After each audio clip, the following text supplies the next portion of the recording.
የወላይታ ኦርቶዶክሳውያን ጴንጤዎች ናቸው ተብሎ የሚወራው እውነትና አባባል የገባኝ አሁን ነው። እስኪ ይሄንን ቪዲዮ ተመልክተን እንመለስ። በልዑል መጠጊያ የሚኖር ሁሉም በሚችል አምላክ ጥላ ውስጥ ያድራል። እግዚአብሔርን አንተ መታመኛዬ ነህ እለዋለሁ። አምላኬና መሸሸጊያዬ ነው፣ በእርሱም እታመናለሁ። እርሱ ካዳነኝ ወጥመድ ከሚያስደነግጥም ነገር ያድንሃል። በላቦቹ ይጋረድሃል፣ በክንፎቹ በታች ትተማመናለህ። እውነት እንደ ጋሻ ይከበብሃል።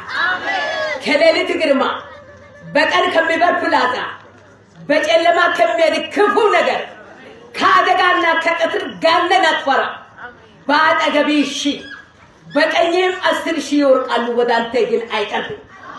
በዓይኖችህ ትመለከታለህ፣ የኃጢአትን ብድራት ታያለህ። አቤቱ አንተ ተስፋዬ ነህና ልዑልን መጠጊያህ አድርገህ ክፉ ነገር ወደ አንተ አይቀርብም፣ መቅሰፍትም ወደ ቤትህ አይገባም። በመንገድህ ሁሉ ይጠብቁህ ዘንድ መላእክቱን ስላንተ ያዛቸዋልና እግርህን በድንጋይ እንዳትሰናከል በእጆቻቸው ያነሱሃል። በተኩላና በእባብ ላይ ትጫማለህ፣ አንበሳውንና ዘንዶውን ትረግጣለህ። በእኔ ተማምኖአልና አስጥለዋለሁ፣ ስሜንም አውቀዋልና እጋርደዋለሁ። ይጠራኛል እሰማለትማለሁ፣ በመከራውም ጊዜ ከእርሱ ጋር እሆነዋለሁ፣ አድነዋለሁ፣ አከብረዋለሁ። ረጅምን ዕድሜ አጠግበዋለሁ፣ ማዳኔንም አሳየዋለሁ።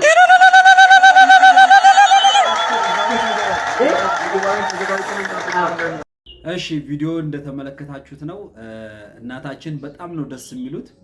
እኔ በጣም የገረመኝ ጉባኤው ላይ ተመልክታችሁ እንደሆነ በወንጌል አማኞች ቤተ እምነት አዳራሽ ውስጥ ወንጌላዊው ሲያገለግል የሚሰጠው ፊድባክ አለ። ምዕመኑ አሜን አሜን እያለ እንደዚህ አይነት ነገሮች ደግሞ ኦርቶዶክስ ላይ አልተለመዱምና እናታችን ወጥተው የእግዚአብሔርን ቃል በሚናገሩበት ሳለ አሜንታቸው ራሱ በጣም ነው ደስ የሚለው።